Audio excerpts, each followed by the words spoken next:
নমস্কার, আমি সোনালী সামন্ত। আমি বানারহাট TG1 HWC আজ বিগত 3 দিন আগে যে ভুটানের তালা গেট ওভারফ্লো হয়ে বানারহাটে ভয়াবহ বন্যা পরিস্থিতি তৈরি হয়েছিল। সেই ভয়াবহ পরিস্থিতিতে কার্গিল লাইন, আড়াই ডিপো, মহাবীর বস্তি, হাই রোড বিভিন্ন জায়গায় বিভিন্ন ভয়ঙ্করভাবে ক্ষতিগ্রস্ত। কারো জামা কাপড় সম্পূর্ণরূপে ভেসে গেছে, কারো জিনিসপত্র সম্পূর্ণরূপে ভেসে গেছে। কয়েকদিন না তারা না খেয়ে খুব দুঃখজনক পরিস্থিতিতে দিন কাটাচ্ছিল। তো সেই পরিস্থিতি দাদা জানতে পেরেছেন এবং দাদা জানতে পেরে আজকে আমাদের মাঝখানে উপস্থিত হয়েছে নিড NGOর পক্ষ থেকে বিষ্ণুদা। তো ওনারা যে এই দেখা মাত্রই ছুটে এসছেন, দেখা মাত্রই ওনারা কিন্তু দেরি করেনি, একদিনও দেরি করেনি। ওনারা সঙ্গে সঙ্গে চলে এসছেন এবং এত সুন্দর অ্যারেঞ্জমেন্ট করেছেন। ওনারা কম্বল নিয়ে এসছেন, ওনারা ত্রিপল নিয়ে এসছেন, ওনারা শুকনো খাদ্যদ্রব্যের মধ্যে বাচ্চাদের জন্য ভেবেছেন। ওনারা দুধ নিয়ে এসছেন, বিস্কিট, তারপরে চিড়া, গুড়, মুড়ি, কোনো জিনিসই খামতি করার চেষ্টা করেনি। প্রচুর জামা কাপড় নিয়ে এসছেন। আমরা পাবলিকই আমাকে ডিমান্ড দিয়েছিল যে পুরানো ইউজের জামা কাপড় হলে আপনি আমাদের জন্য এনে দেন, আমরা একটা কাপড় পরে 2 থেকে 3 দিন রয়েছি। তো ওনারা দিন রাত ভোর অক্লান্ত পরিশ্রম করে এগুলো জোগাড় করে খুব তাড়াতাড়ি ওনারা এসে এখানে পৌঁছেছেন। তো আমি ধন্যবাদ দেওয়ার তো কোনো জায়গায় নেই, ধন্যবাদের থেকেও অনেক বড় কিছু ওনারা করছেন। আমি ওনাদেরকে অনেক অভিনন্দন। এবং ওনারা আমার এখানে টিবি পেশেন্টেরও অনেক টিবি পেশেন্ট, একটা দুটো নয়, প্রায় 26টার উপরে হয়ে গেল টিবি পেশেন্টের নিশ্চয় মিত্র প্রোগ্রাম চালাচ্ছেন। সব মিলেমিশে অসাধারণ, এর থেকে বলার কিছু নেই আর কি। তো ধন্যবাদ, এই বলে আমার বক্তব্য শেষ করছি। আমি নিড NGOর সভাপতি বলছি, পিন্টু ভূমি।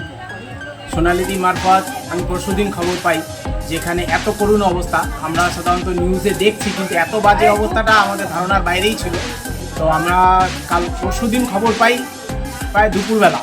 কালকের দিনটায় আমরা যতটুকু পেরেছি, সামান্যই আমরা নিয়ে এসেছি। আমরা চেষ্টা করব আগামী দিনেও পাশে দাঁড়ান, তাদের জন্য কিছু পায়ে দেওয়ার জন্য চটি বা কিছু জিনিসপত্র আমরা এনেছি। আজকে এখানকার সেন্টারের যত আশা দিদি আছেন বা করেছেন, গত 5ই অক্টোবর বানারহাট 1 নং গ্রাম পঞ্চায়েতে বানারহাট সুস্বাস্থ্য কেন্দ্রের অন্তর্গত বানারহাট বাজারের বিস্তীর্ণ এলাকা ভয়াবহ বন্যা পরিস্থিতির শিকার। এই বন্যা পরিস্থিতিকে প্রচুর ক্ষয়ক্ষতি হয়েছে কারো বাড়ি। এই পরিস্থিতি দেখে আমাদের সাথে যোগাযোগ করেছিল NGO। আমি অসংখ্য ধন্যবাদ জানাই বানারহাটের বন্যা পরিস্থিতিতে NGO ত্রাণ কার্যক্রম সত্যি প্রশংসনীয়। দাদার নেতৃত্বে এই সংস্থা আক্রান্ত মানুষের পাশে দাঁড়িয়েছে, যা তাদের জন্য এক বড় আশার আলো। তাদের দেওয়া ত্রাণ সামগ্রী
বিপদে আজকে এত ফ্লাড হয়েছিল, যাকে লোক কাপড় জামা কিছু ছিল না, এই দাদাদের আসে আমাদেরকে কাপড় দিছে, এই দেখে আমাদের সবথেকে বড় বড় ধন্যবাদ দিচ্ছি আমি। আজকে বেশি কথা তো বলতে চাই না, এটাই কথা আমি জানি, এটাই কথা বলতে চাই। ধন্যবাদ।